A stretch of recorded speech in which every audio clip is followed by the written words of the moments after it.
Victoria, do you want to make a start? Sure.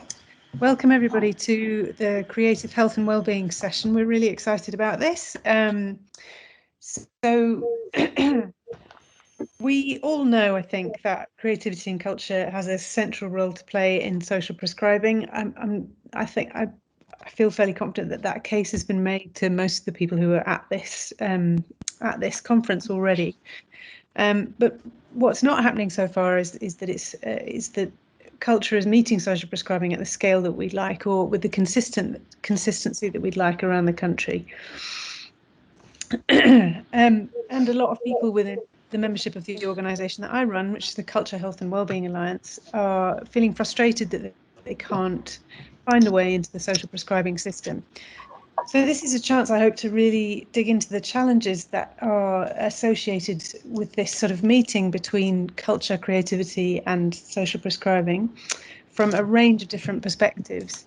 So today we'll be hearing from John McMahon, who is a senior manager in policy research at Arts Council England. Jonathan, if you want to say hi. Hi, everyone. John is working on partnerships between the cultural sector and social prescribing at a national level. We've also got Will Nicholson, who is from the Southwark Culture, Health and Wellbeing Partnership. Will, do you want to say hi? Hi, everyone. Nice to you all. Will's working to build borough-wide relationships to try to find a way for social prescribing and to meet culture at a borough level. Deborah Munt. Hi. Who is with Arts Derbyshire, and they're working at county-wide level to try and bring social prescribing and culture together. Veronica Franklin-Gould.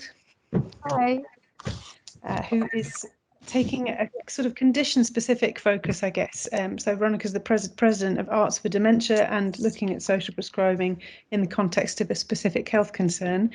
And lastly, Kiz Bangerh, who runs Hip Hop Heals in Birmingham. I don't know if Kiz is yet with us. Yes, hello there. Oh, hooray! Hi. Can you see me? All right. I'm not. Yes, sure. we can now.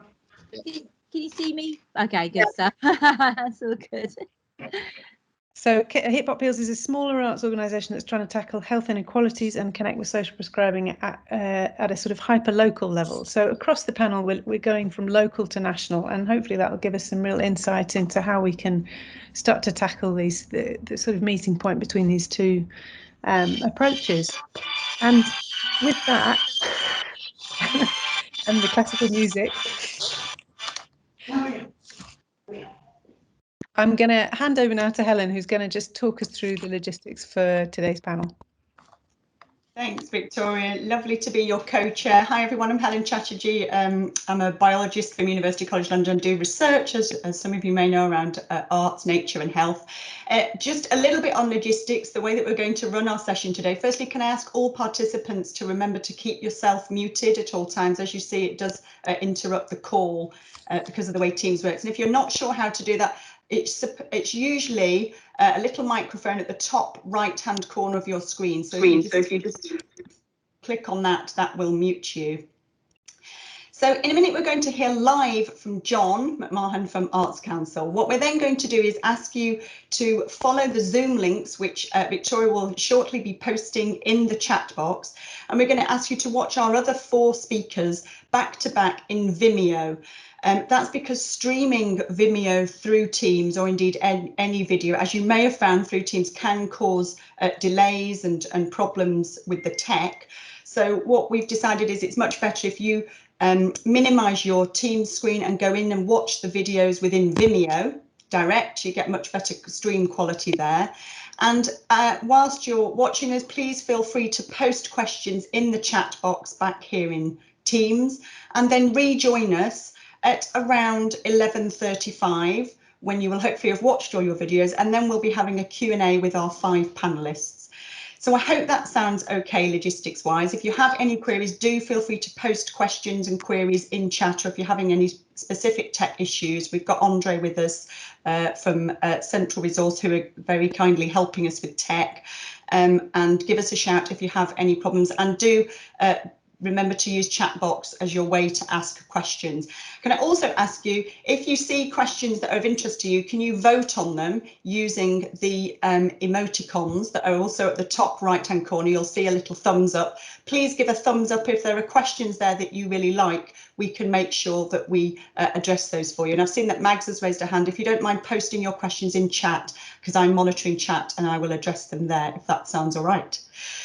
So without further ado, I'm going to hand over to John, and thanks for joining us. Thanks, Helen, Victoria. Good to see you all. Hope you're all well. I have 5 minutes to impart information that would normally take me about an hour. So we're going to try and go as quickly as we can. I don't have any slides, so it's just going to be me and my bookshelves. I can hear somebody's microphone, so if you could please turn your microphones off, that would be amazing. So I'm the Arts Council's National Policy Lead for Health and Wellbeing. I also sit on the advisory group for the National Academy for Social Prescribing, and also the cross-governmental social prescribing task group. I'm here today with my colleagues Dulcie Alexander, Richard Ings and Victoria Merriman. So if you encounter them in breakout sessions, please do chat to them as well.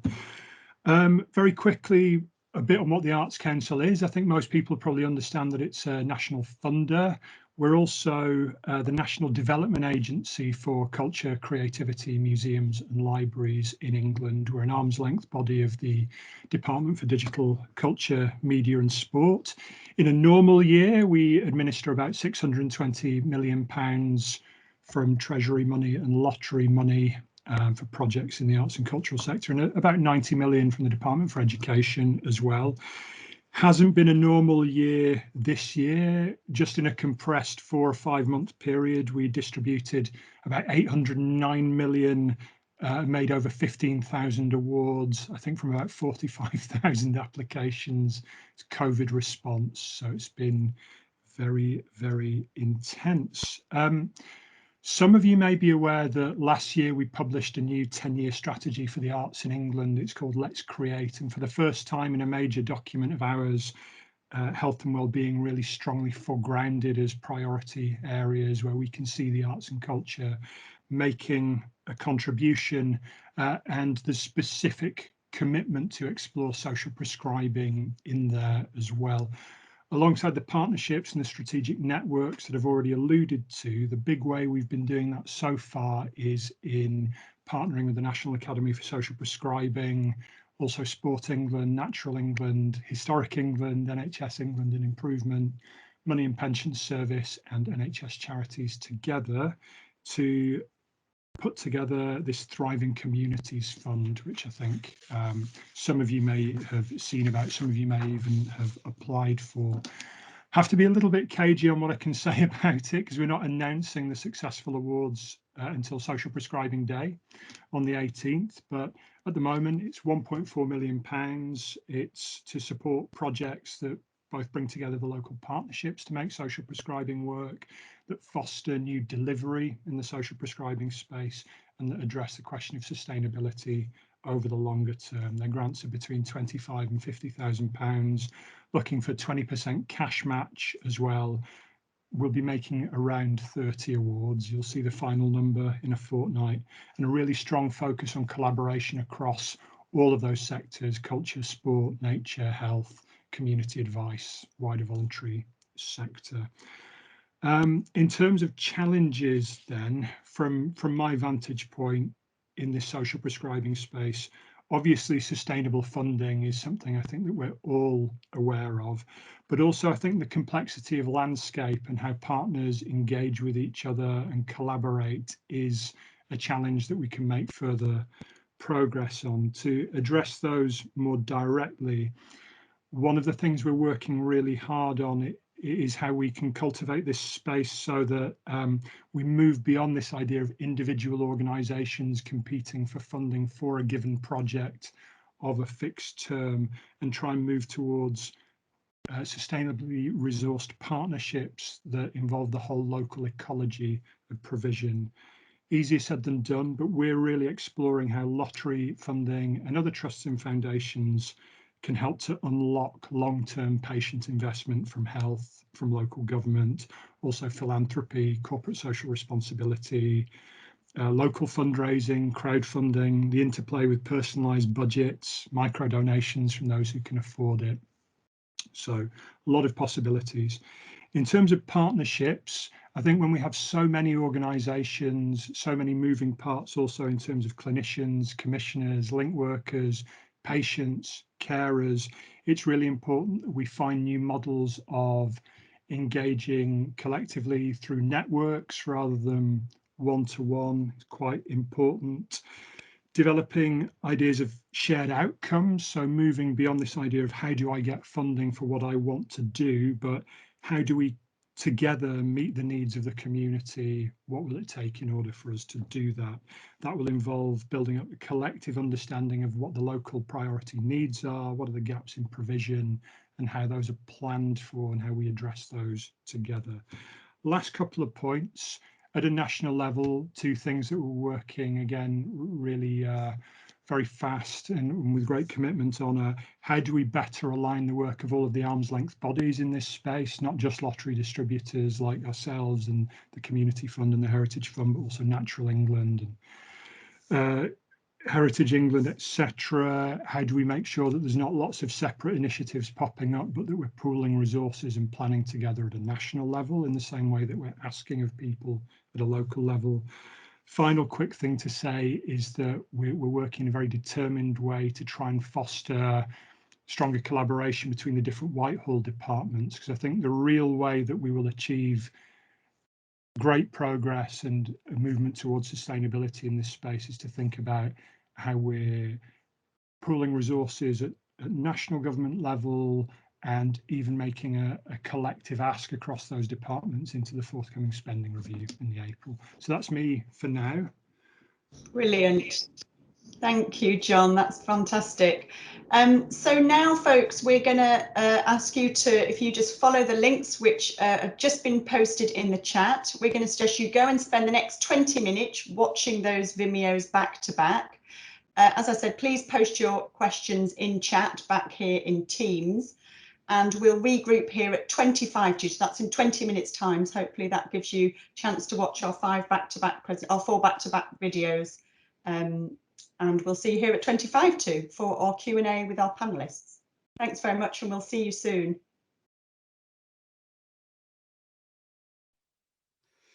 Hello, and thank you to Helen and Victoria. My name is Deborah Munt, and my work with Arts Derbyshire aims to look at how you bring culture and health sector together around social prescribing across the county in a way that is mutually respectful and mutually beneficial for everyone involved. Now, loads of things affect this work, but the three big ones for me, the first two affect everyone. Firstly, there is inherent inequity in the system. There is power imbalance between the sectors and partners that need to do this, inequities that are writ large within social prescribing. Secondly, there is an underdeveloped shared vision across sectors. Each sees their own bit, but if different visions or ideas don't align, then we end up limiting each other instead of reaching something that looks like real promise. Thirdly, and specifically in relation to arts and culture, there is a narrow view of what the sector has to offer based on consumption of artistic product or participation in artist activity, the thing that people are referred to, rather than a broader perspective of the skills and mindsets that are actually cultivated in our sector. Originality, innovation, curiosity, deep analysis, often noticing things that others might not, and devising processes that allow new things to emerge. These things could contribute to how social prescribing develops strategically and on the ground. And I'll add to that unfortunately our own sector too often propagates this limited view. And the problem with this for me is that the sector can end up being seen as niche, offer at the end of the food chain, rather than as an integral shaper of the work. All these things get in the way of mutually beneficial and respectful because they affect how we perceive and value each other. You all know about the inequities in the way that social prescribing is resourced, and that does unfortunately have the consequence of erecting huge barriers to genuinely collaborative working. It encourages us to take up our respective positions in our silos, the commissioner and the commissioned, the funder and the funded, the gatekeeper, the caller. With social prescribing, we are doing something that at a minimum crosses medical and social models.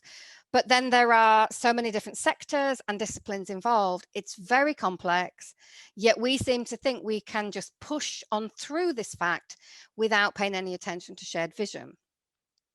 So the work we are doing in Derbyshire is coloured by an awareness of these things, I think. Firstly, we have an artist-driven support programme for link workers, cultural prescriptions, with the excellent artist Kate Jennifer. At this time of huge emotional labour for link workers who are very often supporting the most vulnerable patients on GP lists with most of the usual referral options closed down, we wanted to be useful. So Cultural Prescriptions was developed initially in consultation with a couple of great link workers in Derbyshire, Jess Solly and Pete Bird. It helps link workers to tap into their own creativity, to nourish them, as well as to enrich their interactions with clients by working in creative ways in these current circumstances. Secondly, we have this idea of developing a soft social infrastructure across the county that would initially be made up of link worker-led social groups that would cultivate an informal peer support mechanism for social prescribing clients. This would be supported by an extension of the cultural prescriptions approach with link workers, with artist support and mentoring, but shifting the focus to group work. Thirdly, we will have a very clever mechanism, which is yet to be devised, that would capture and make irresistible the offers of the culture sector in a way that means link workers and social prescribing clients can discuss them in the peer groups. This means that clients could figure out what they're interested in and support each other to then take up those offers. And for this, we do need the wizardry of tech, but we absolutely need it to meet the magic of human relationships.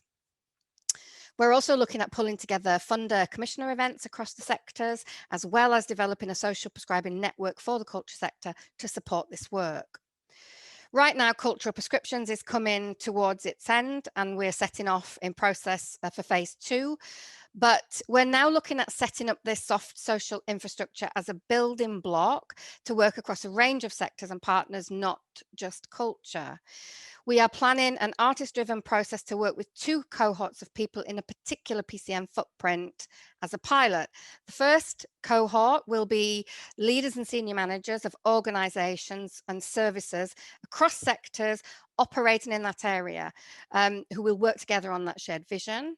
And the second cohort will be the frontline staff from those organisations, as well as community reps and people with lived experience who will also look at vision, but will additionally work together to co-produce a blended programme of activity that draws on the offers from across all those sectors.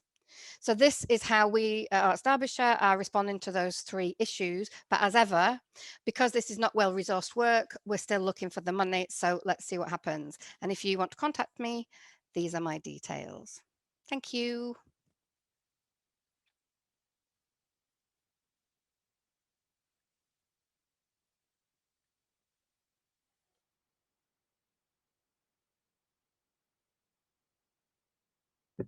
Hi, everyone. First of all, I'd just like to say thanks to Victoria and Helen for convening such a wonderful discussion around culture, creativity and social prescribing. My name is William Nicholson. I'm an independent arts, health and wellbeing consultant and the co-founder of the Southwark Culture, Health and Wellbeing Partnership, or SCHWeP for short. And I'm here today really excited to talk to you about how we've been taking a borough-wide approach to cultural social prescribing in Southwark. SCHWeP is one of the first borough-wide approaches to culture, health and wellbeing taken by a local authority, and we think is a really innovative model of partnership, bringing together the health and cultural sectors. We came together because we really recognised the power of arts and culture to tackle inequalities and enhance the well-being of our local communities. We're a cross-sector network. We have over 150 members, but we have a core group of around 50 very passionate individuals and groups from all different shapes and sizes and from all different parts of our borough. They range from small and mid-sized cultural organisations to individual artist members who mix with some of our larger, more established cultural institutions in the borough, such as Science Gallery, the Tate, Old Vic, Dulwich Picture Gallery, or the Horniman Museum. We're really fortunate in Southwark to have such richness of cultural activity to draw on. We also have, as part of our membership, local residents and service users, health professionals, statutory partners from the NHS and council, including the social prescribing link workers. And we have a number of partners from outside the traditional culture health sector, for example, the University of Arts, London, London College Communication, and Team London Bridge Business Improvement District. We have 6 priority areas, and today I'm going to talk to you about one of our main priority areas, which is social prescribing.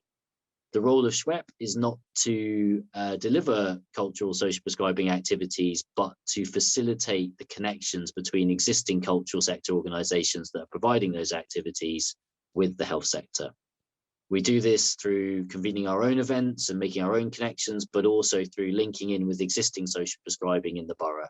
For example, working with the lead GP for social prescribing and the social prescribing coordinator for Southwark. We also have a role in bringing in funding into the borough, and we've recently initiated and coordinated a Southwark-wide social prescribing bid to the National Association of Social Prescribing's Thriving Communities Fund.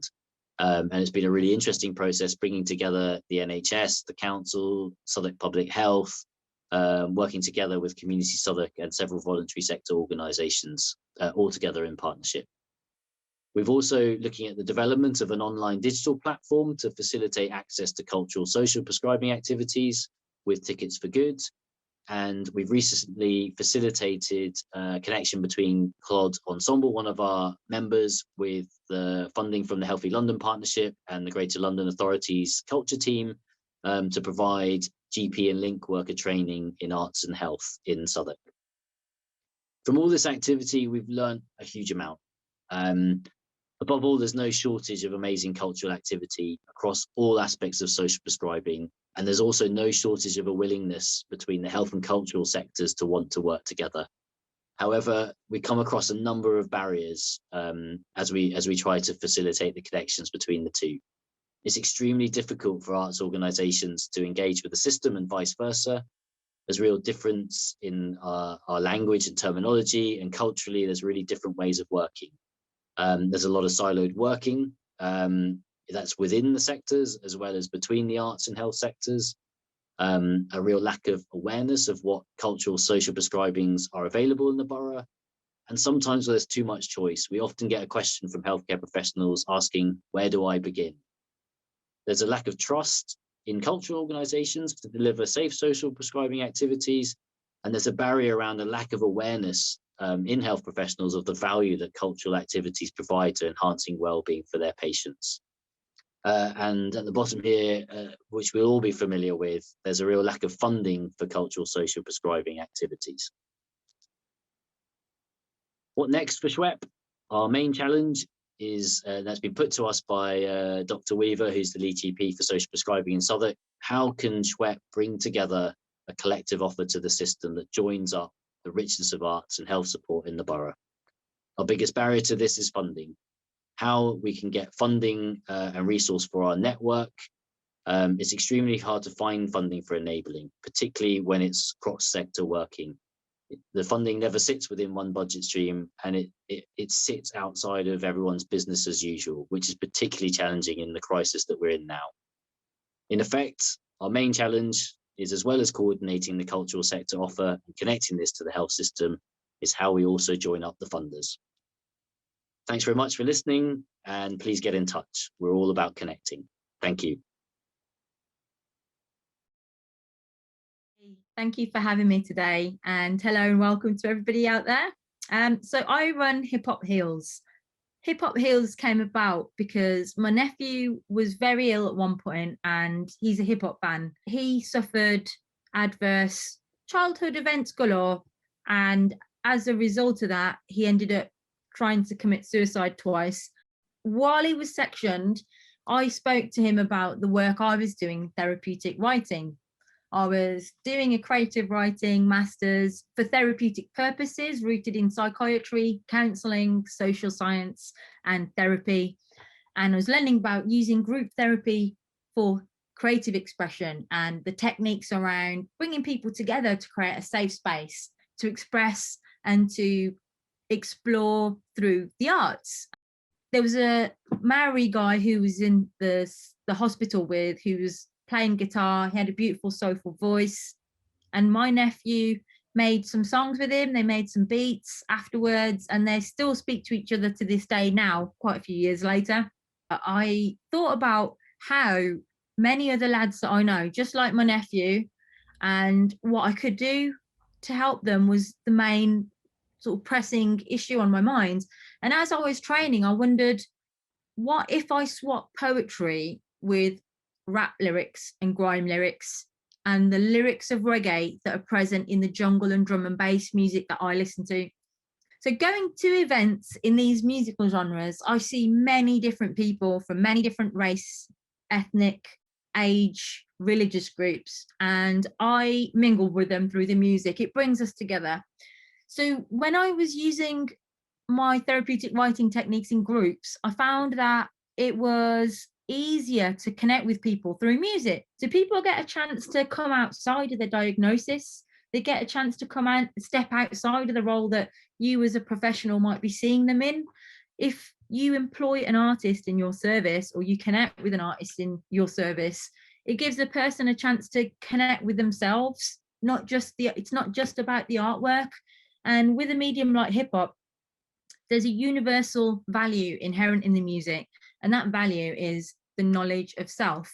And so life story and understanding your place and position in the world and how you interact with the world is something that is a message within the songs. So to know your own body, your mind, your health, you have to sort of step back and reflect, don't you? And this is where social prescribing comes in, because people get to learn a new thing about themselves or develop a skill that they didn't realize that they had. Once they do that in one element of life, it opens the door for them to be more creative or have more agency in other areas of life. So the self-efficacy goes up and they might be willing to take more risks and be more confident. That is what I centre my work around: mental health inequalities, culturally tailored approaches, using hip hop's central tenets to help people access healing and therapeutic interventions. But are you allowing the link worker to do their job? What can you do to help the link worker in your practice? Does everybody know in the practice who your link worker is? If they don't, put the name on the toilet door or the staff room door and put the person's face, so that there's no excuse for a patient like me who phoned up my own surgery and said, at a time of great crisis after a PTSD flashback, I'm really in need of help. Who's my link worker? 6 weeks later, I'm getting a phone call from the link worker because they didn't know and they had to find out through various channels. It's just not good enough. All the contact that I've had with individuals and arts organisations has been around disconnection. People don't know who to get help from. My friends don't know that link workers exist. My friends don't know what social prescription is, except for the fact that they know me and I've been banging on about it. Why is it so hard for everybody to know about this?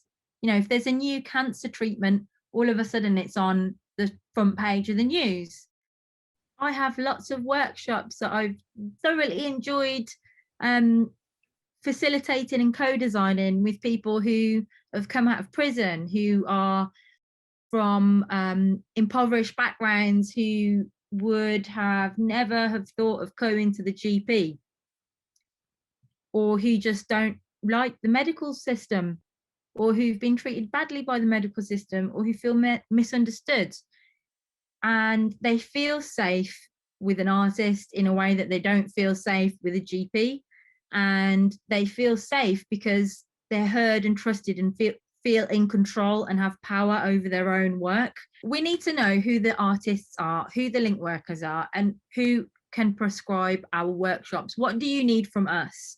What is it that we can offer that can reduce people's need for you? There are lots of clinical commissioning groups, there's lots of link workers out there, but do they know who the grassroots organisations are who are having direct contact with hard to reach audiences?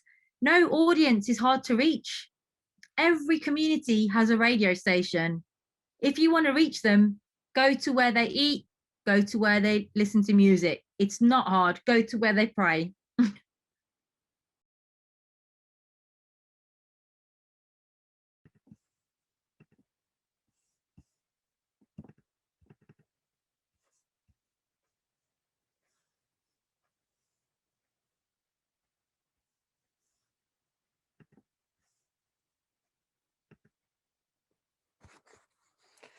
Hello.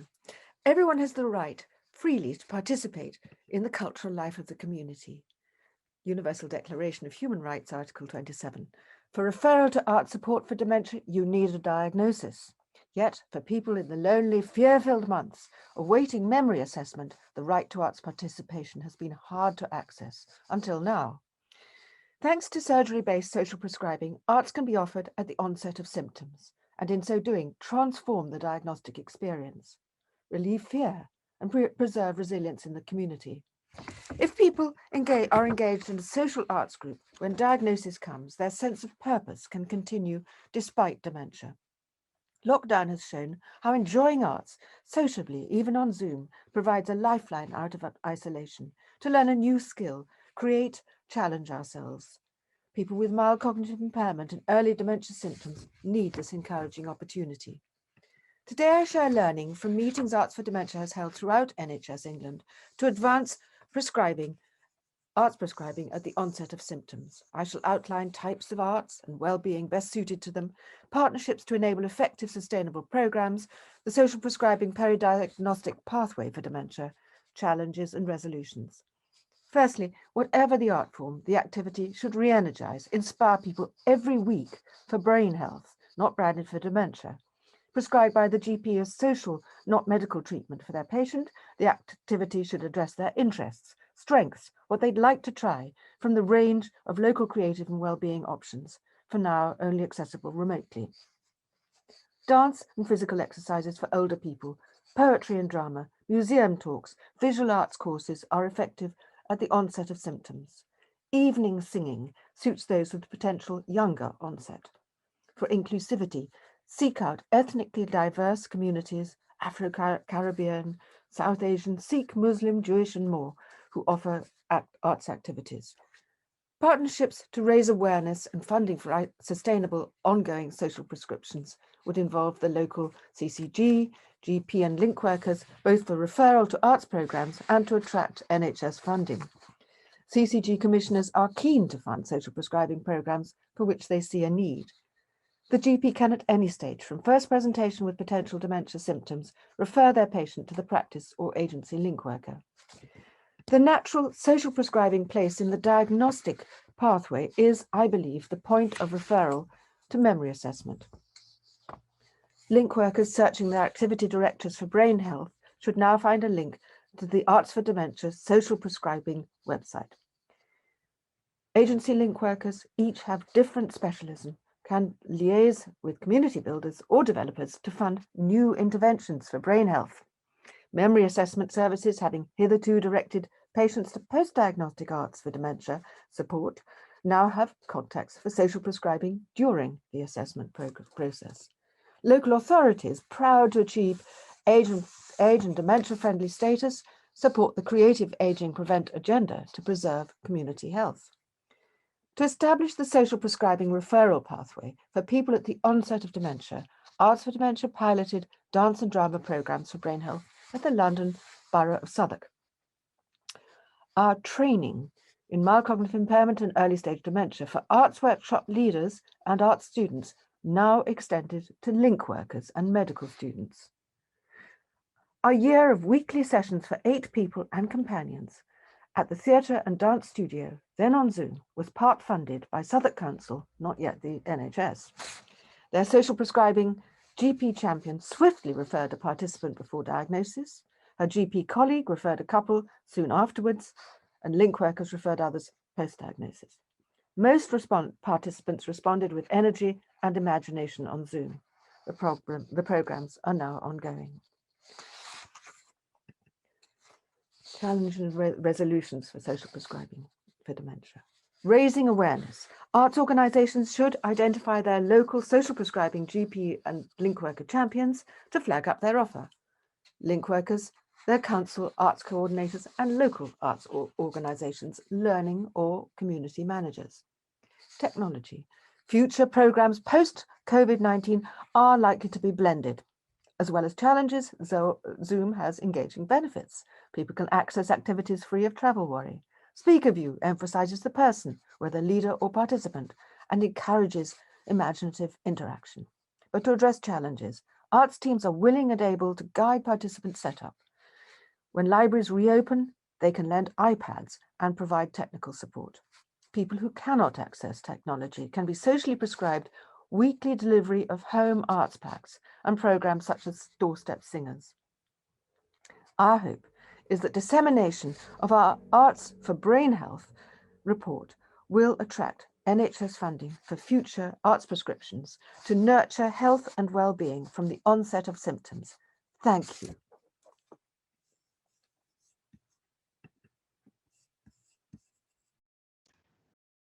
Hello, everybody. Welcome back. I hope that you all successfully managed to watch the videos. I know that some of you experienced problems opening the chat box. Just to let you know, the videos will be available for a month after the end of today's conference. So if you didn't get a chance to watch them all, please do so. So now we're going to move into the Q&A section of our session with our brilliant speakers. I think you'll all agree we've had some fantastic presentations from our speakers. There's a couple of questions, points that have already been raised. Please can, and I'll get to those in a second. Please can we ask you to post your questions in chat? I can see a few hands up, but because of the way that Teams works, I can only see 1 or 2 hands that are represented on a screen. So please do post your questions in chat. So I wondered if I could come first to Jane Howard.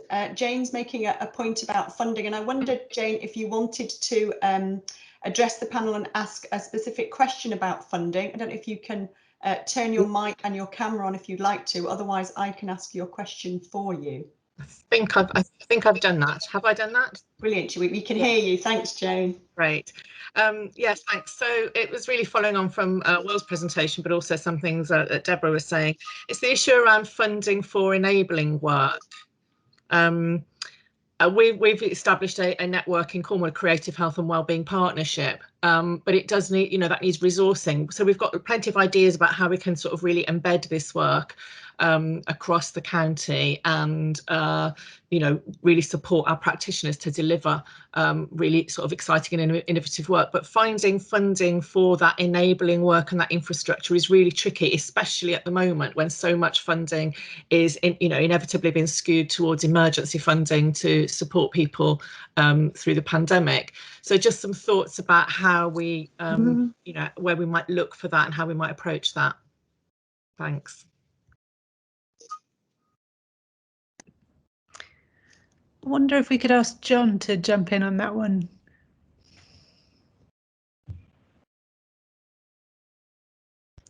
John, are you there? Can you hear me now?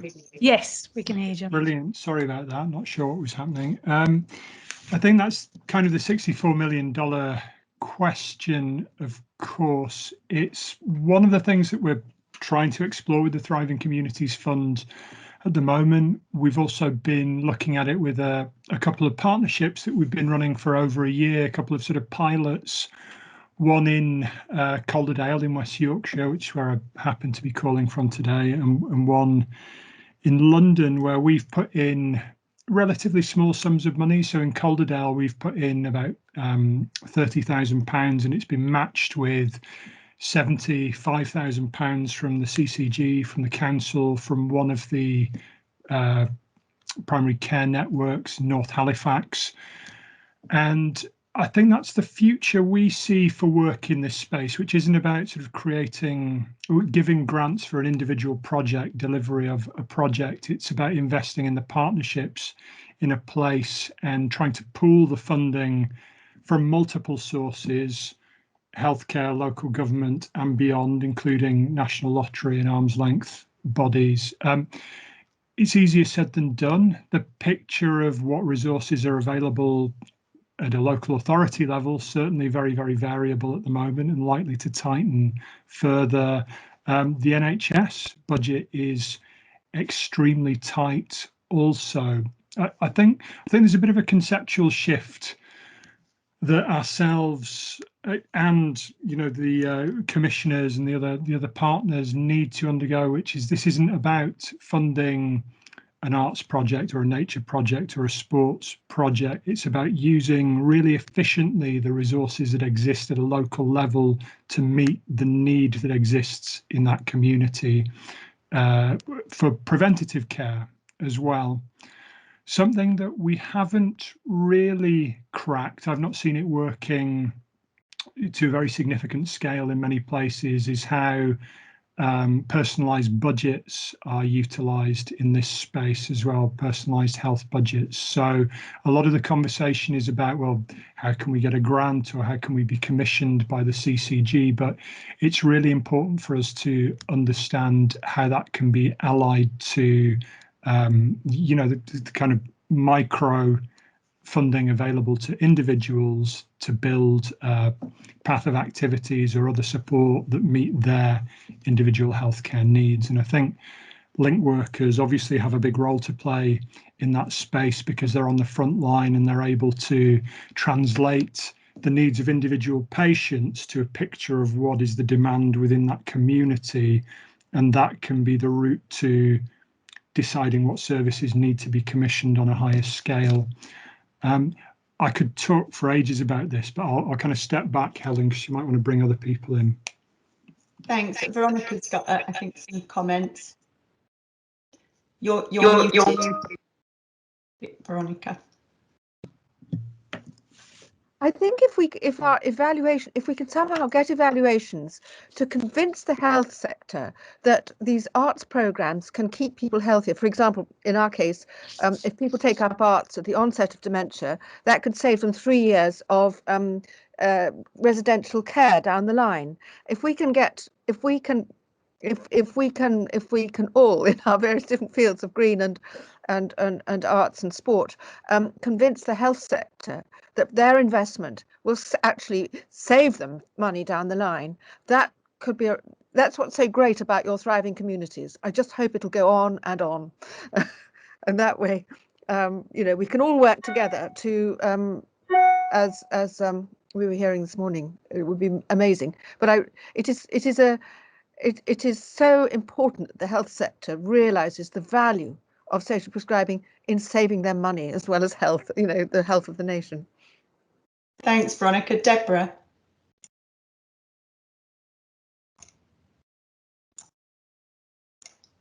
Deborah, we can't hear you.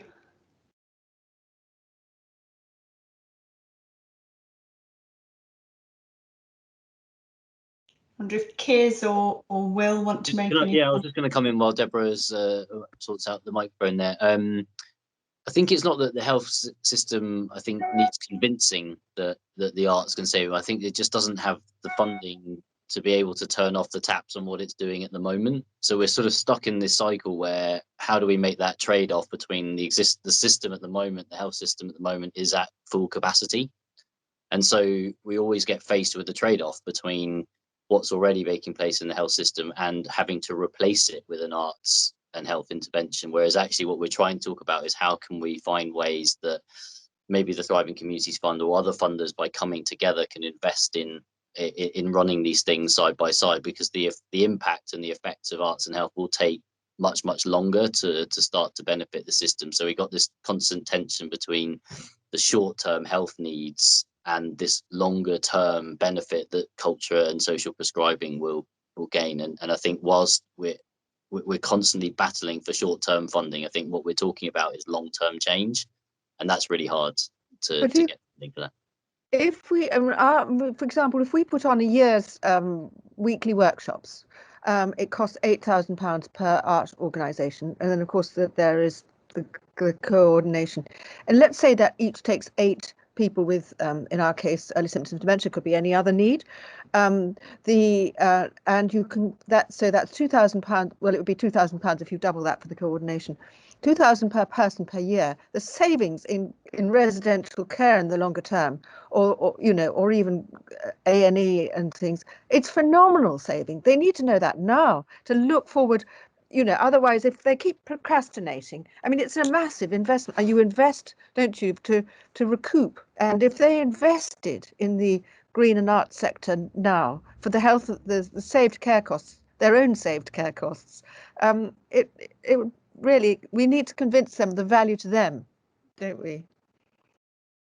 I mean, it's the perennial debate, isn't it, about short-term investment versus long, as Will says, and I guess we all know that investment is needed, but that the paramount issues that are most urgent get funded first. So it is a big challenge. I'm going to move us on, if that's all right, questions to ask, because I want to give everybody a chance to ask questions that whilst we've got time. And there's lots of wonderful feedback, Kiz, about your presentation, and there's a very specific question. Others may want to add into this, but Kiz, about working with music therapists. I wonder if Elizabeth Hellitzer, she's asking about that. I wonder if she wants to come in and ask her question. Yeah, thanks for the question. So hip hop therapy is actually centered around music therapy in the US, but when I experienced it, it was while I was studying in a creative writing for therapeutic purposes master's, and that was about narrative therapy, bibliotherapy, poetry therapy. So I was looking at language, and I thought, instead of looking at poems, why not look at reggae lyrics, rap lyrics, jungle and drum and bass music, and apply the therapeutic techniques around those? When I started interviewing hip hop therapists in America for my podcasts, I started to learn how they apply beat making and music production to music therapy. And I realized way early in my journey that I was actually creating a model that hadn't been looked at before. So yes, I do hold a lot of interest in music therapy, but my training, I'm actually an English and drama teacher, so the words were what came to me first. So this is a new strand of hip hop therapy that I've been working on, which focuses on language. Thanks, Kiz, and I hope that answered your question, Elizabeth. I was going to move us on to Deborah, but I'm not sure, Deborah, if you're still having some tech issues. Can you hear me? We can, yes. Sorry about that. The microphone seems to be dropping in and out. Are we still on the funding question? We are. There's also another question for you, which I'm just trying to get back in chat. But if you want to make your point about funding, I think everyone's always very keen to hear about that. Yeah, no, it was just to say that I think the what we have with the funding system is a kind of dislocation across all the different sectors around social prescribing, and it's something that doesn't just affect creative work and culture sector work, it's right across the board. So in a way, I'm with John on this one, in that I'm not sure that it is about just evaluation anymore. I think evaluation is part of the picture, and we learned that from the all-party parliamentary report on creative health, in that we have evidence presented there, but it didn't suddenly mean everybody was going out commissioning creative culture sector work, because it is about cultural change. And so I think the work that's going on at a national level is really important, but it is one of the things that we are going to be looking at on a county level, is how can we bring funders together across the county to kind of look at how they work together and align their different their funds and resources and efforts around this particular agenda. So yeah. I think that's a really important point, Deborah, and you know, maybe with ICSs and changes at that more local and regional level, maybe there will be opportunities around that in the future. And that's something that the new National Centre for Creative Health we're looking at a lot, is that notion of creative health partnerships. And how we could all work more collaboratively together, and yeah, how the funding is then streamed into that. There could be opportunities around that. Deborah, you raised the issue of evaluation, and we've actually had a few comments about that. So, something from a social prescribing link worker about outcome measures and the age-old question of evaluation techniques and methods and approaches. I wonder if I could ask each of our panelists to just make a few comments about that, pros, cons, methods that you prefer to use, don't like to use. Kiz. I just wanted to say something on the on evaluation. We must remember, I urge everyone watching this now to remember, you cannot measure one person's grief compared to another person's grief, nor can you measure the love for one child compared to another child, nor can you measure my experience of trauma compared to your experience of trauma. So if you are creating support mechanisms for people like me, where you're measuring their starting point and comparing it to somebody else's starting point needs to be carefully considered, because some things cannot be measured. So think about, you know, qualitative and quantitative. Obviously triangulate is going to help, but you know, just want to raise that provocation for everybody. Yeah, can I jump in following Kiz on that one, which is just that we had our cultural prescriptions program, which is sort of artist-led support and mentoring program for link workers. We had a whole conversation about this because there is frustration amongst link workers that the systems that are in place, the ONS4 and the WENWEBs and all of those kinds of things, fall into exactly the kind of challenges that Kiz has just mentioned.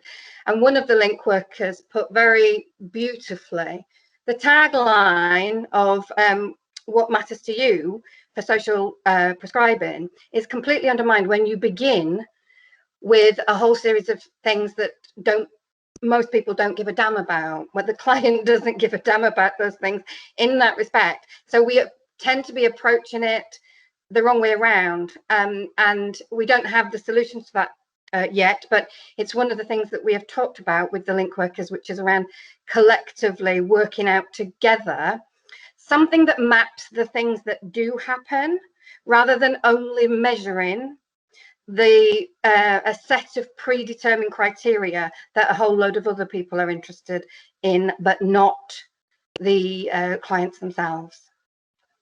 Yeah, I just want to quickly respond to what Deborah said. I had a person who was in probation that I worked with in some therapeutic writing work. He said to me, now this wasn't obviously measured on any particular form, but he gave the passing comment, I've been in and out of jail for my whole life from age 18 to now I'm 54. The longest I've spent outside of jail in that time period is 6 weeks. And then I've gone back. Now, because of your sessions, I've been out for 3 months. And if I hadn't had something to do every week that recognises where I am as a transgender man with a previous crack heroin addiction and history of abuse, I would not be able to sustain myself to stay outside of jail. Now, there was nowhere on a form that I was going to put, oh, how long have you been the impact of this course, you know, how did your work, your life, but those moments need to be captured somewhere. And not you might have 10 people in your session and you might interview one, right? But if I hadn't just been spending time at break time chatting to this gentleman, I wouldn't have got that gold. So these things need to be considered. Very, very quickly on this. Absolutely agree with what others have said, and obviously it's an amazing challenge trying to find a mode of evaluation that works for a given locality, for the intersection of, you know, cultural organisations, charities, sports organisations, healthcare system, and that isn't too onerous or disruptive for the recipients of an activity or a service as well. We've had quite an amazing opportunity through the Thriving Communities Fund. I can't give you exact details, we'll be announcing that in a few weeks, but we've had hundreds and hundreds of applications, and we've been asking all of them, what do they do already and what do they propose to do around evaluation in this space? So we have an amazing data set now to mine and to explore good practice to try and support the Academy and NHS England and the research network that's part of NASP that Helen is one of the kind of leaders within, to try and understand what tools and techniques might be the best fit in this space. There's such an incredible diversity of approaches out there, and there'll always need to be local tailoring and local specificity, but we do need to develop maybe a menu of common standards rather than a one-size-fits-all approach that will enable people to deliver effectively in this space, understand their impact, and give confidence to partners and to commissioners as well. Thanks, John. Will and Veronica, do you want to make a quick point in relation to evaluation research? Yeah, if I just quickly say, I think the question for me is about what are we evaluating, because I think there's such evidence of the impact of arts interventions on health and wellbeing. I don't think that's the issue, and we often get forced into trying to evidence the impact on a specific intervention on health, whereas I think a lot of what we're talking about is actually how we evidence how we change the system and how we get the to show the long-term impacts, a bit like the funding. It's got to be long-term, it's got to be joined up. This isn't just about impacting on health. This is social prescribing is going to affect all different sectors. So actually the evaluation needs to change, and we need to start thinking about how we support, how we evaluate how we are changing the system to adopt cultural social prescribing, rather than evaluating whether cultural social prescribing works. I think we know it works. The question is the system doesn't let it work. So anyway, that's my thought on it. Veronica, can you unmute, Veronica? Sorry. The fact that people come back each week to take up, to continue whatever it is that's on offer, green arts or whatever, is recorded, can be recorded on, for example, the Elemental or other social prescribing platform. And that way the doctor can, the GP can see what their patients are up to. And together they can see how much less call on their time is made because participants are having that weekly activity. So that is evidence that they're taking up activity and that they're not necessarily needing quite so much care. Obviously this is long term, but it's amazing. This is what we really need to do. We really need to record the physical evidence, but of course we all collect the qualitative amazing stuff, and which speaks very, very loudly indeed. And as you say, it's not one size fits all, it's very personal, but that's available. But the Elemental can seal it, or probably other platforms, I shouldn't say that, but Elemental in conjunction with EMIS can seal it. Thanks, Veronica. We've only got a couple of minutes left, and we just wanted to bring in Kerry. Kerry, can you hear us? And do you want to maybe just talk a little bit about the Wales and the Confederation, the setup that you have there? Because I think people will be really interested in that. Can you hear us?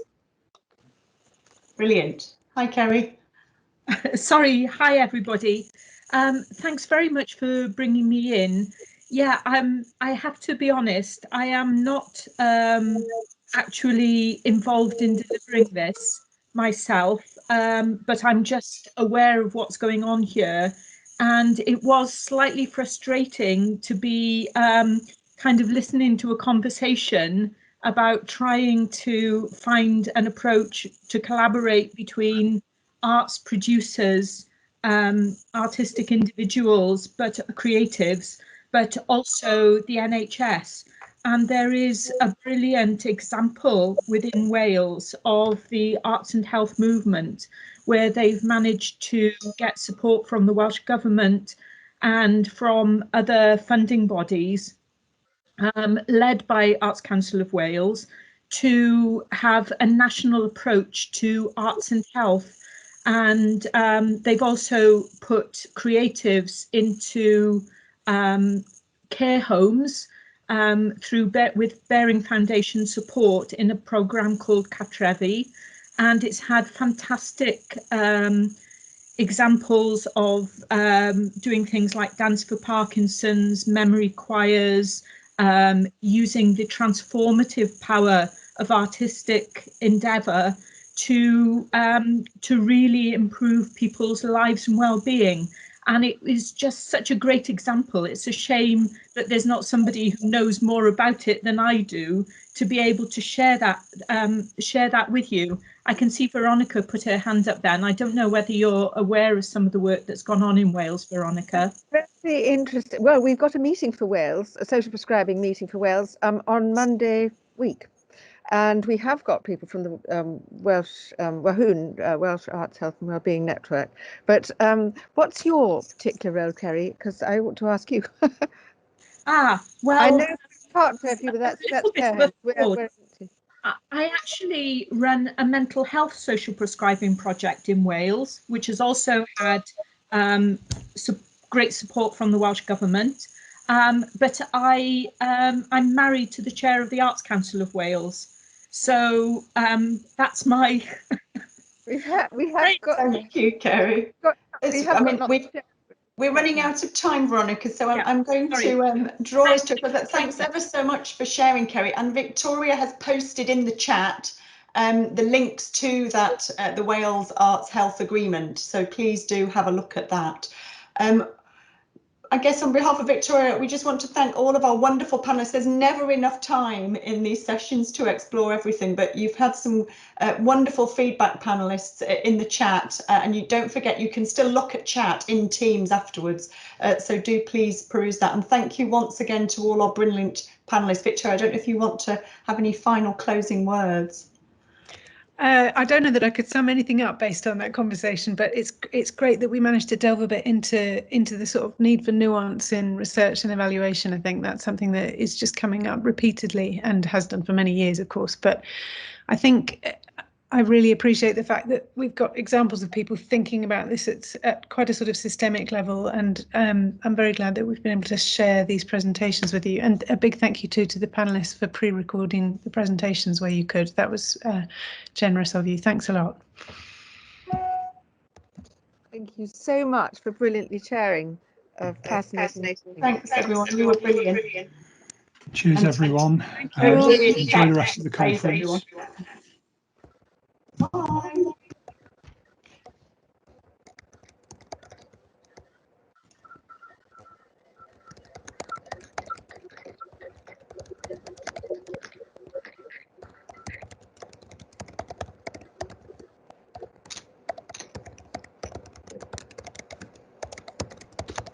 Esther, I don't know if you're still on the call. I was struggling with my chat function, so I was planning to you. But feel free to email me, and I can send you slides, and let's have a separate conversation. Will, could you also send me your brilliant slides, because they are absolutely brilliant, and we owe you so much for our Southwark programme. But it was really lovely. Yeah, no, I'm happy to share afterwards. Yeah, you might need to email me to remind me. I'll probably forget, but I'm definitely happy to. Yeah, no, I couldn't get my chat working, so I was. Yeah, it's very slow. Everything is very. I think it's because there's multiple sessions running in Teams. But you can, when you go into Teams outside of the call, you can actually see the chat. Can you see on the left hand? And so all of the chat is actually recorded, including and then Veronica, you'll see the web links to the individual Vimeos. It was so kind of you to send them. Well, it's not really, Teams isn't really set up for delivering conferences, so that's why there's this slightly weird interface, as people may have experienced. So it's very strange for the panelists. They don't get to see necessarily. Normally in a conference platform, you'd just be able to see the panelists and then the attendees. So sorry about that. Esther, can I just ask where you're based? Sorry, everybody. Hello. Sorry. Hi, Esther. Hi. Where are you based? So I'm the South East Regional Lead for Thriving Communities. So I'm based in Lewes. Can I put you in touch with our arts and health champions in the South East who are based in Brighton and in Canterbury? Yeah. Do you mean the HERA project? No, actually, although they work closely with HERA, but yes, please then. so that means I'm not directly in contact with them already. So I would love you to. Yes, please. Can I? Great. Can I put my email in? Please do. That would be brilliant. I'll explain more in the email rather than telling 25 people about it here. Yeah, no, because I'm just about to do a session on what is social prescribing, how can you make sure you're match fit to receive a referral, so you know you're fit in the quality assurance, and then how we're going to link. I think it could be useful for lots of other organisations, but I'm doing experimentation. I'll do two, and then I'll let you know if I think it's good. We've got a network of about 300 people in the southeast, so and a lot of them will be people who do this, who are providers, as it were. And it's not too similar to what Will's doing, I guess, at a sort of borough-wide level, but a bit more broadly focused than social prescribing. Anyway, I'll email you about it all. I'd love to. Yeah, hopefully it'll make sense. Brilliant. Thank you so much. It's interesting, isn't it, Victoria? You say more broadly focused than social prescribing. I guess social prescribing for me, in its broadest sense, is very, very broad. It's like as I was saying that, I regretted it, Will. Yeah, no. So I think I'm part of our challenge with evaluation and everything in relation to this is that actually social prescribing for me, it's not a health initiative. It's actually a reframing of everyone thinking about how we collectively come together as a community, as a neighborhood, as a place, as society, to say that we've created lots of different expertise and segments, and actually it's the coming together, and that's why it's so challenging for everyone, because I think health has done a great job initiating it, because I think it's the most obvious starting place for it, but the hardest bit is about how we approach social prescribing way beyond health, so it's not driven by that health agenda. Sorry, Esther. And we want health and well-being.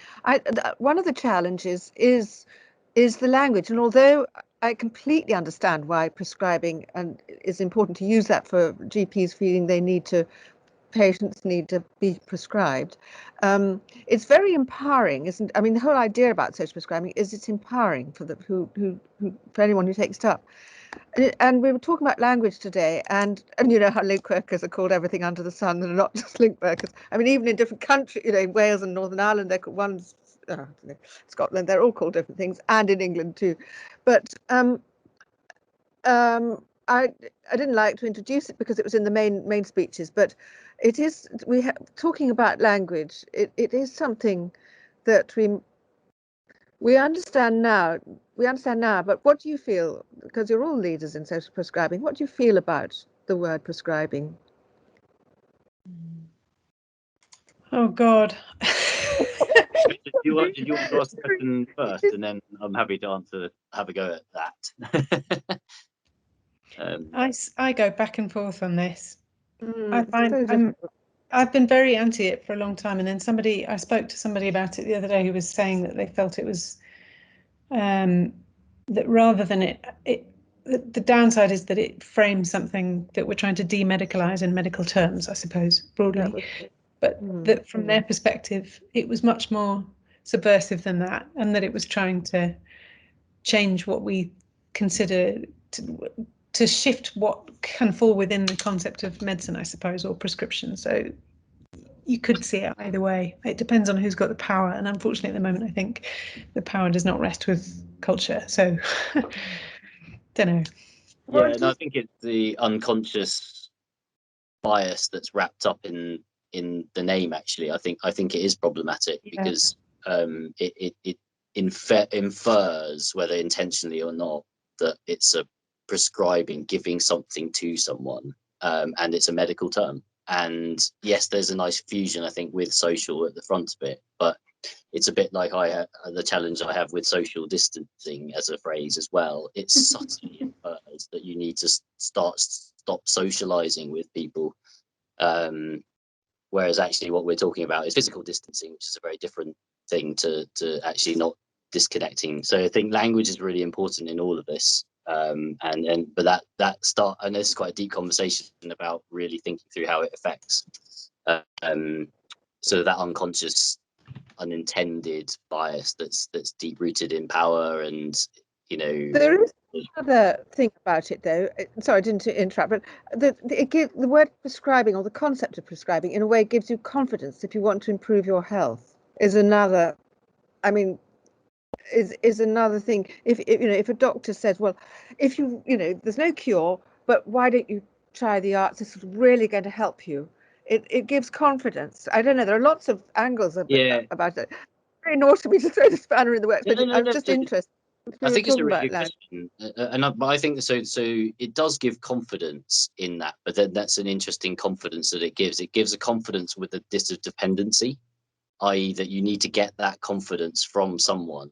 That it's so that's the bit about empowering and enabling. So you create indirectly a reliance on a person of authority or a perceived authority to have to give you that confidence in order to feel like you can manage.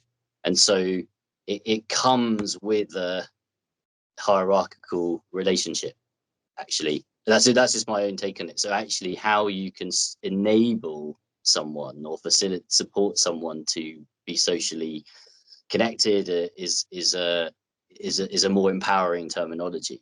A prescription is more of a directorial term, and that's very subtle. It's very subtle, but I don't know.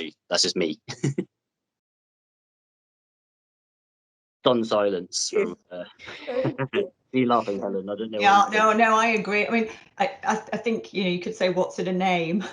It's more about the process and how people get involved in that, and that's why I prefer a more creative approach or term for it. But it's more about, I guess, that partnership and how that's set up and enabled. So I guess the thing is, the NASP vision and the NHS vision is that social prescribing is effectively only when a link worker is involved. But much of what we're talking about doesn't involve link workers. People come from self-referral. They come from those community, voluntary, third sector, other statutory bodies. Enabling themselves and their organisations to reach out to marginalised communities, to attract and draw those in. That's a big body of work that those organisations are involved in, that doesn't involve any formal referral pathway. And so it's an ongoing discussion, actually, as part of the academic collaborative with NAS, that we're talking about, are we only specifically, when we're talking about social prescribing, talking about a social prescribing initiative that only involves people who are referred by a link worker? If so, that's really complicated, because loads of you look at Veronica's Arts for Dementia, you have people who may have been referred by a link worker, but you also have loads of other people who are already engaged with you. You make lots of creative partnerships with lots of other organisations. That's how so in any one programme, you may have people who have been referred by a link worker, others who have been self-referred, others who've been recommended by, say, an arts partner or their local community centre or their local Age UK or their local Mind. So how then do you think about the needs and evaluations and crafting of those sorts of programmes, where you've got these people joining those programmes from multiple perspectives? And at the heart of it, that we all want, is the creativity. That's what we want, the excellence in the quality of the programme, so that all of those participants get the best out of it.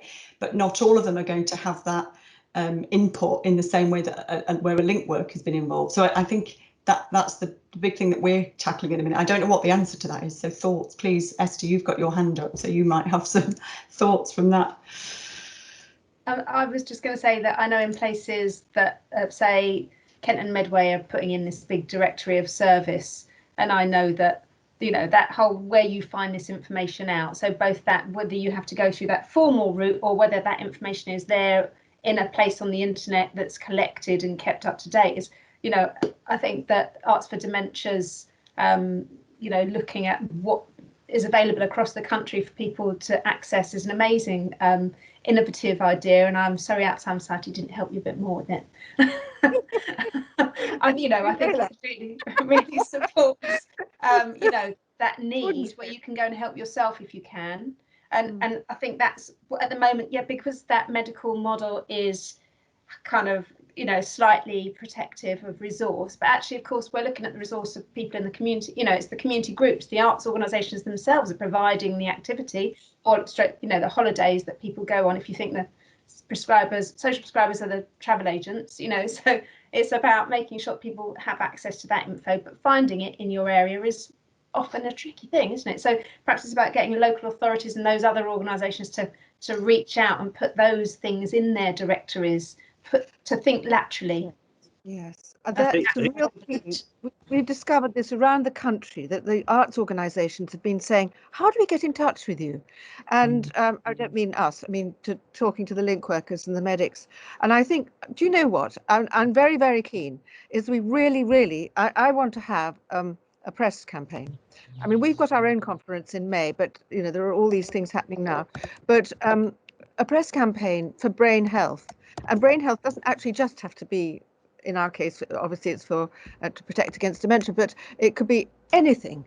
And the nation needs to actually have that, so that anybody can go and they can actually go to their museum, they can go to whatever is what they love, but they also can know that the link worker probably can tell them everything they want to know. But we need to have a press campaign. We really need, the nation needs to know it's good for our health.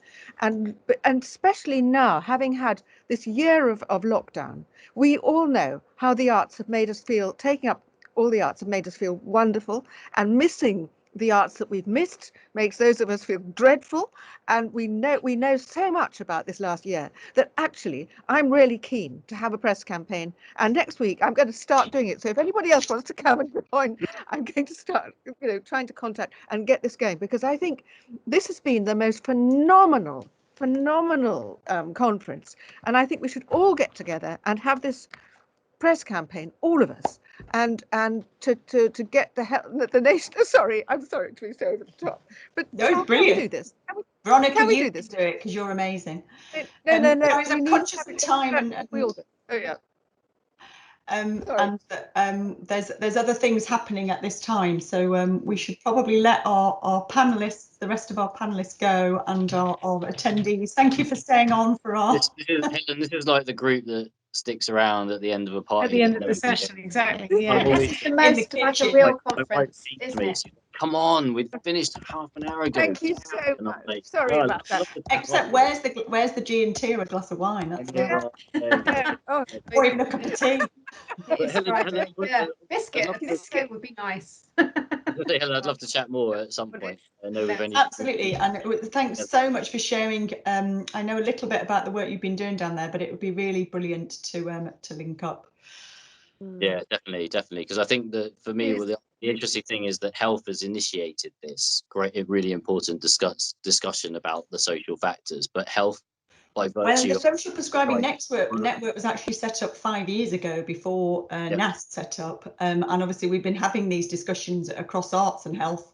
I say we because you know, for over 30 years. It's just, I agree that I think what's been brilliant through NASP and is you know, that helping to bring the health sector on board in terms of it being accepted more widely. I think across, you know, we've all accepted it, I think, across arts, culture, nature as well. You know, there's such a big movement across nature. But I think bringing, you know, James and Nick and the team in NASP, I think bringing the health sector on board and that validity, I think, really has helped. And obviously having, you know, government support through Matt Hancock, it does help. The challenge with all of it is, I think Victoria mentioned about power and control, and that this is beyond health. So actually where we get stuck with funding and evaluation and everything like that is it's actually way beyond health. So we shouldn't be trying to evaluate it on health terms. We shouldn't be trying to fund it from health funding on its own. And that's the big challenge, is that actually you've got to have a really broad conversation and not work from health up. And I think health are doing a great job going that way, but actually who is going to step into the space? And that's why we created the Culture, Health and Wellbeing Partnership, was a completely different space where we can say, look, hold on, everything's going on is great, but we actually need to have a completely different starting point, which is an equalizing of power, an equalizing of the conversation, the change of language. But you can't have those conversations in the current system. The National Voices Report is good on that. I guess that's what NASP would say. Oh, sorry, Victoria. You know, the National Voices report is very good on that, I think, on that question of equalising power between the voluntary and community sector, which is not a term I like, but and the NHS. And it's complicated because it's not, you know, as you were saying, Helen, there's such a long history of social prescribing, and some of it was in public health. Well, a lot of it was in public health. And there's, you know, this is now this is a very NHS oriented initiative, but there's all those partnerships which have slightly lost favour or fallen by the way because of austerity broadly. And it's, I don't know how one brings those two things into alignment. I think that's why the model that SCHWeP represents, and hopefully many equivalent models to come, give us more of an opportunity to link local authorities, NHS, artists, the whole thing in a network, and nature. Bye, Veronica. I should shut up and then we can all go. Well, only. Oh, you've gone muted, Helen. It keeps saying I'm unmuted when I'm not. I was just going to say that in terms of NASP, you know, John and John from Arts Council and Jim from Natural England, you know, I think they really are pushing that parity and equality. Oh, definitely. But it's obviously not just in terms of those organisations, because they're only representative of arts and culture and or nature, and it's things like, you know, getting all those government departments speaking to each other, you know, DEFRA and DCMS and.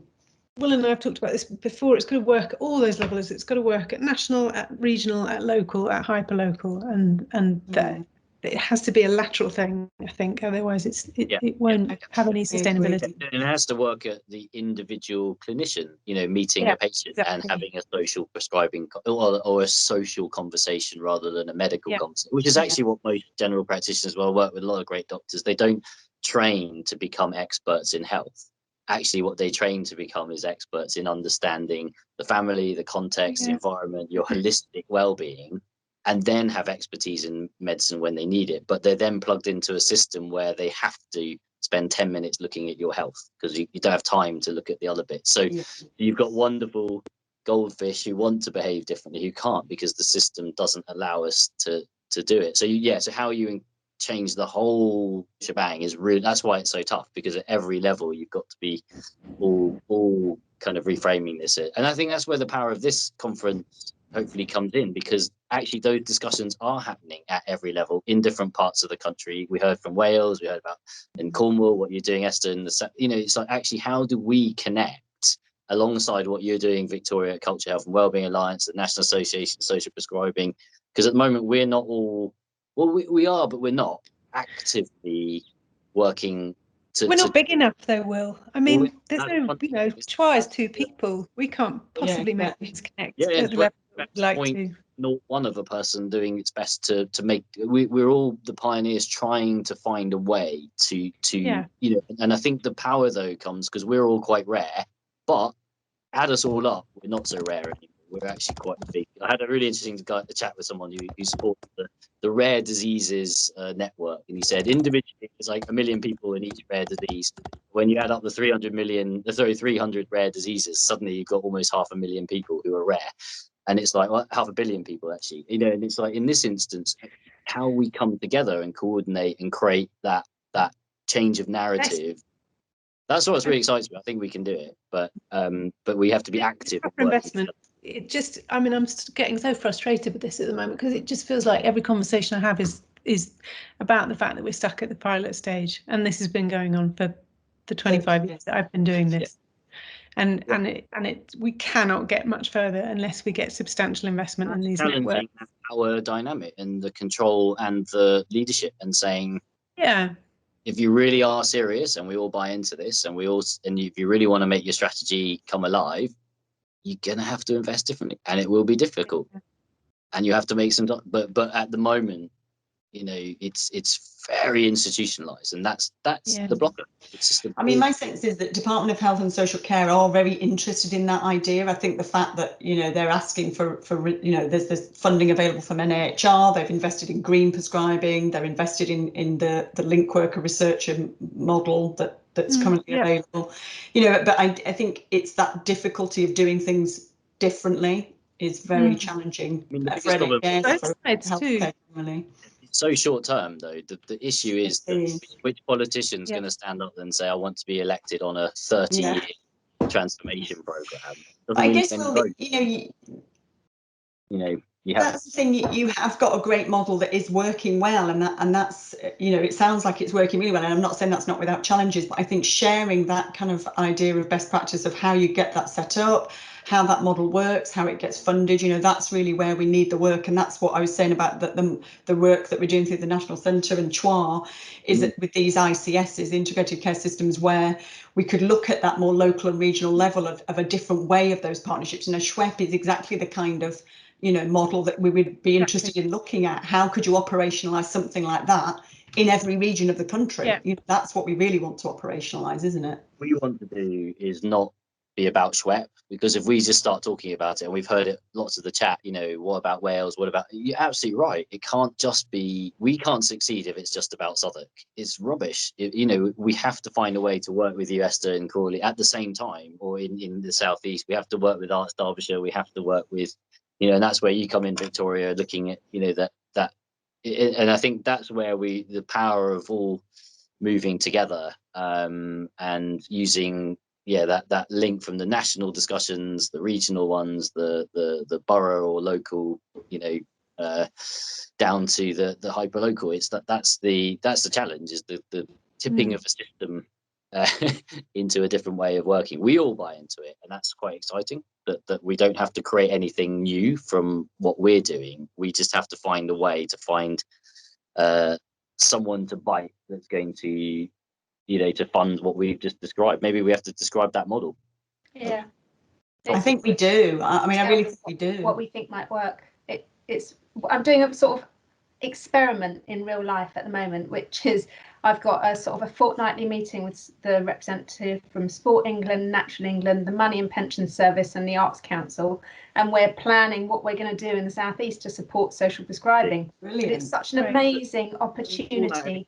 Though, Esther, that is the change. That is the model that we're talking about. So actually, it's about the language we use here. So SCHWeP is on its 4th or 5th, but in some ways we didn't know what we were doing. We just knew that actually, if we all came together in a different space to talk about working together, change the language, started sharing what we were doing, that was the we're several versions down the line of having a go at that. That's experiential learning. That's creative producing in action. That's what the power, but to think that don't devalue what you said there, because what you're doing is you're creating change, you're leading that change. It might feel really small, but it's massively powerful if you add that up.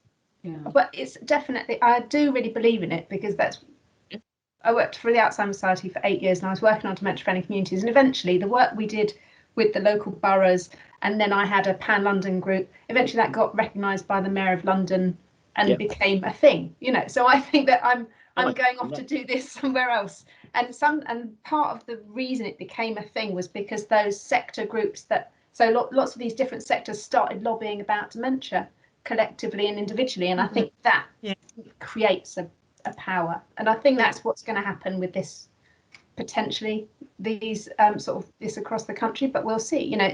And it will be different in the northwest to the to the east, and it's a massively exciting project, but we'll see what we can start achieving. That way of working, that it's not going to be the same, and that's the point.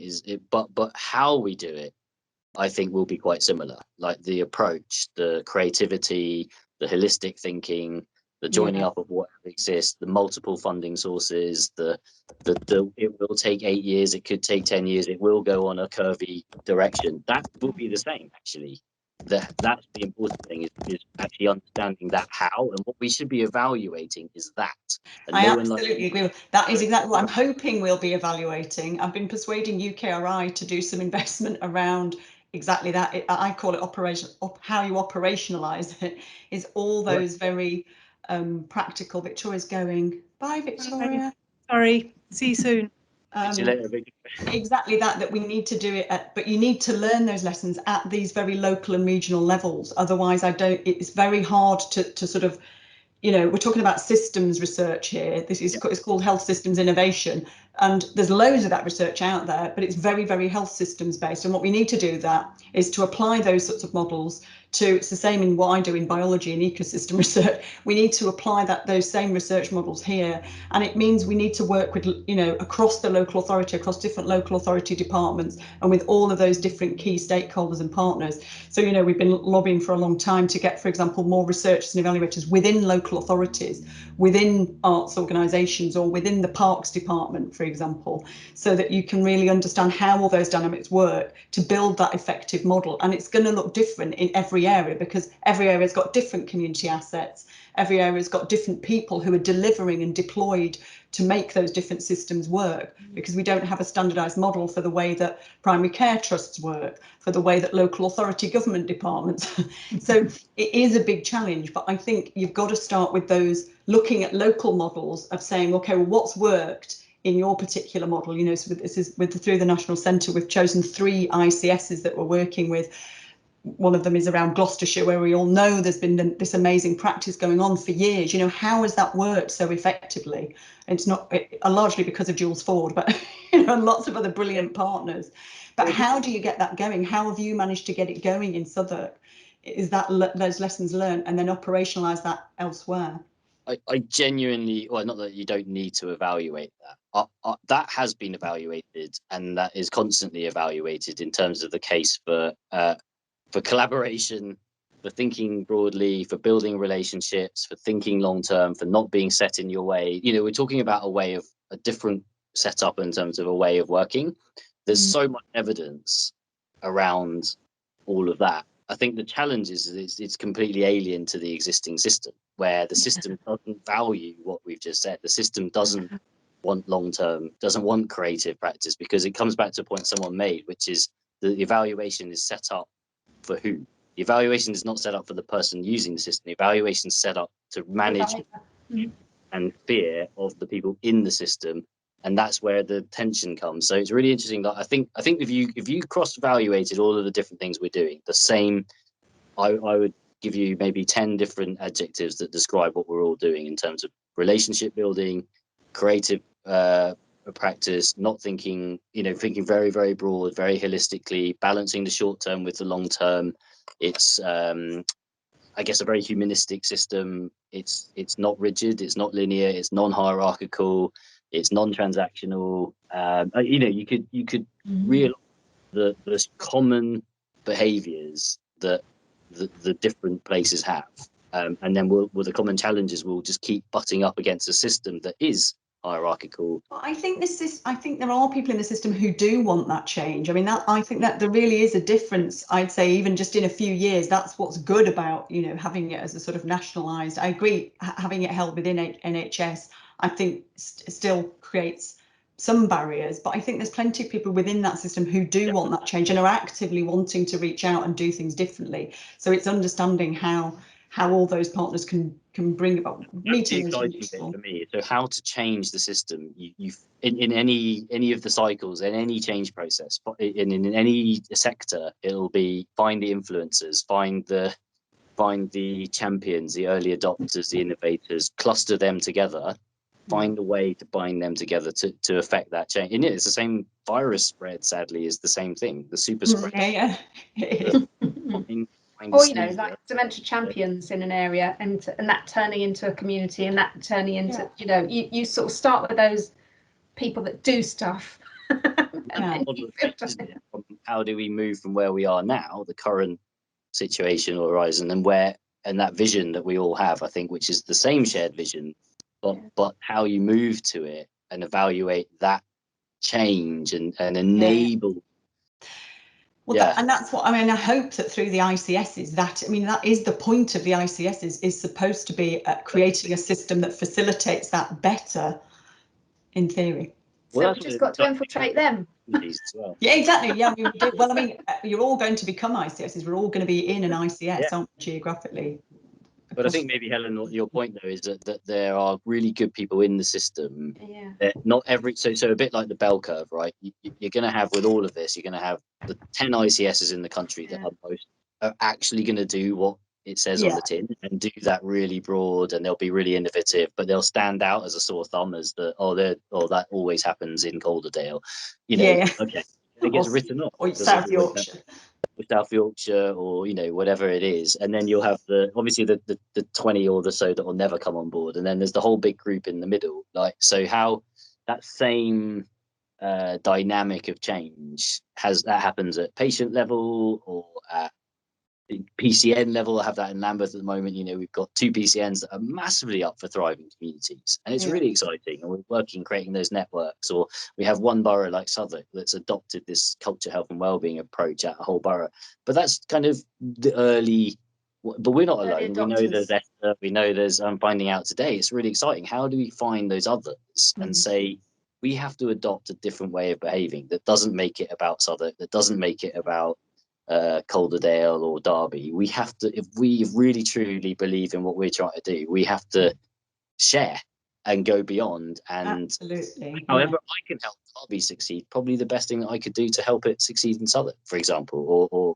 because of that generosity of the system, and helping others to see that take place. That's kind of why I'm here. I'm really excited because I'm always meeting new people and saying, well, if we're up for it, the urgency is now. I think that's what I think is different at the moment. I mean, you're absolutely, and it's those areas. I mean, I'm from Blackpool, and that there has been social prescribing in Blackpool, like 1 or 2 GPs who've done it for years. But it's, as it's been now voted the least healthy city in the whole of England, I think, not the UK. And how you operationalise that in a very complex. It's got county authorities, it's got local authorities. I mean, and that's the difficulty. My brother works in one of the local authorities there, so I know in depth what some of the challenges are. But, and I guess that's it, is they really are at the absolute starting point. They've just got some, Historic England have done a big social prescribing investment for them, and those are the sorts of agencies. They would never have been getting that sort of money up until recently, and so it's then how can they learn from people like you, models that have worked well, that they can then grow and adapt according to their own needs, and that's where the challenge is. And this is a really interesting point, because Marmot, I think, if you go back to, so I'm learning, I throw these names as if I've read all his book, but what I understand about his idea of proportional universalism is that actually, so rather than just continuing, which we normally do, we find the Southwarks or the Calderdales and we go, right, it's going well there, let's put some investment in there, they're the early adopters, is also how I've always ignored the opposite.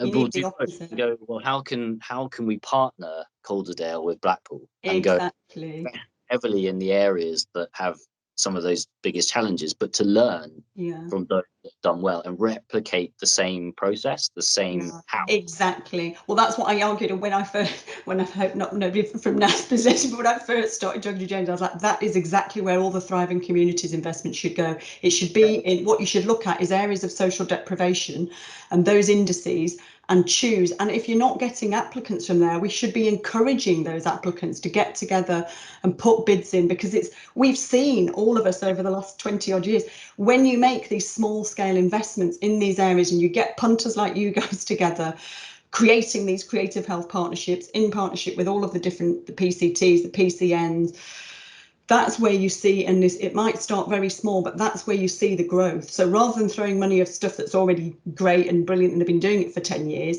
actually we should be growing it in the areas that absolutely need it most. So Blackpool should be the number 1 on the list, because we know it's one of the big, and most places are in the north, and or obviously there's other places. But I hope that is represented in the Thriving Communities Fund. But that is certainly what many of us have been lobbying for. You should start with the inequalities. That's what Marmot has always argued for. And that's what has been the problem with austerity, decades of austerity. This is obviously personal reflections, but they're starting from a much, much lower starting point. So their assets are really, really degraded. They haven't got the local museum. The parks are uninhabitable by anybody. So you're starting from a really, really different point than places that are already very rich in those. Oh, absolutely. I noticed that when in the Thriving Communities Fund, if there were places that didn't have big arts organisations that were well established, there were like rural places that didn't have anywhere that they could sort of hook it on. And so they were sort of just, their lack was compounded. You know what I mean? They couldn't, they didn't get a successful bid because they didn't have that big Yeah, that was what I was about to say, is that almost the inequality in what you described meant that Blackpool had no chance of getting thriving communities funding because you needed to have a partnership. I mean, I found it incredibly difficult, and yet we had this Southwark Culture, Health and Wellbeing Partnership, but to try and organise the NHS, the social prescribers, to get all the letters together, it was how do you get that together in a short, and that's where the continued inequality. So if Calderdale's already set up, ready to go, we'll get that. That's another easy 50. You did almost have to have something almost ready to roll in this, because it's such short time. But the good news is, I think, is that we've got the program is also set up. I think we're going to do a lot of work with the people that weren't successful, and we're going to be, and I'm now identifying people that didn't get their bid in, and they're the ones I need to really work with. Right. You're doing great work, and that's why we need to help and champion and support what you're doing. Like, and I mean, you understand so much about the system change actually that's needed, whether you've thought about it like that or not. You are doing it in the way that everyone aspires to, in that sense of how you're putting into place that proportional universalism, whether you've read the book or not. And I think that's the bit. It's just about having a different style of leadership, which is very, I'm sitting around the table with you, let's do it together, not hello, I'm in charge. I think that's the difference. Makes sense to you. That is how you go about it. And I think, Helen, you will do exactly the same naturally. That's how you're doing it. It doesn't matter what part of the system or which part of the country. It's actually that's the movement for me, is how you find the people who are working in this way, because they naturally do it, from Kiz, who's doing it at a program level, to the GP that's doing it in the individual consultation level, through to the 1 or 2 people at ICLS level. It's finding that group and saying, if we come together, could we do a more collective thought process that connects? Absolutely, yeah. And I think maybe seeing a language change. So instead of going to those people and saying, "Oh, hello, I'm going to talk to you about Tennyson's poetry," you're going, "No, I'm going to talk to you in a language that is actually really relatable." And I think when you've got those organisations, it is really hard getting the NHS to talk to money and pensions, or what I mean. Yeah. It's hard getting them to think about how the money and pensions person is doing magnificent work in the group about looking at deprivation and coming up with the data, but he's had to go on a real journey to understand what it all was, but he's very happy to give guided tours of Blackpool. That'll soon give you an idea of what it looks like. What it is that actually doing those tours together, where when you walk and if you look at a building or your place and you go, "Oh, this is a really run down, dilapidated space," actually, depending on who you are, you get some people going, no, this is an amazing place. This is where we do our guerrilla gardening at the weekend. This is where once it's dilapidated, it's free. It's ours now, and it's great. And so what you find is multiple perspectives on the same place. Some people will see it as a negative. Some people will see it really positively. Some people will see the change. But then when you see it together, you go, wow, actually, I never thought about that tower block from the perspective of the school teacher, the GP, the council person, the local resident, who goes, actually, we really like this building. Really? What? Well, we think you're a problem area. And in the stats, in public health data, this is a terrible place. And you're like, but open your eyes, look, this. and it's that triangulation of those things that's really interesting when you bring that all together. So starting with inequalities and starting with deprivation, I think the deprivation indices is the best place to start. Keep pushing that. The focus. So the Mayor of London's focus on health inequalities is something I think was absolutely inspiring for me in terms of, and it's how dementia got recognised, because it was recognised as a health inequality. But so I think you're right, Helen. That's what I'm going to go back to my group on Monday with. Well, Marmot will be well pleased. And somebody else was like, "Oh, but old wealthier people are also lonely," and you're like, I think I'm going to go back and go, no. They can spend their way it's also about the cost argument, which is tricky to get the actual the evidence on the actual stats of this, but the cost argument is, again, it's the long-term versus short-term thing, but that's where you will also have the biggest saving, because the reason that you've got areas of deprivation is you've got people, I can't remember, was it somebody's slide yesterday on a family who's using 68 different services, family across You know, so that's one family. If you think about the cost of all of that, so that family has clearly got some quite critical, both health, but also social issues. And that's where, you know, if you can make that argument, that's where you're going to bring about the best cost savings. The issue is none of that's connected up at the minute, but I hope that through the ICSs, as they get rolled out over the next few years, they will be forced to make those changes, because they won't be able to invest in that same way of just throwing money at the revolving door service user in that same way. That's not helping that individual. Yeah, So their lives are not. The most exciting thing about social prescribing is that, sorry. So you go. No, the most exciting thing is I remember canvassing for a political party, won't mention which, and you go to a place and people say, oh, we never vote because it's not about us, it won't make any difference. And that it's addressing that form of lack of agency. I think that's the exciting thing about social prescribing, is that it's about empowering people, saying we can help you come up with a plan and you can execute that plan and you can make things better for yourself. And so addressing that hopelessness, that is what I think is a cool thing. And actually, we're talking about the same dynamics, but in the system, where we have that hopelessness of what we want to do is be socially prescribed as a system. But we do.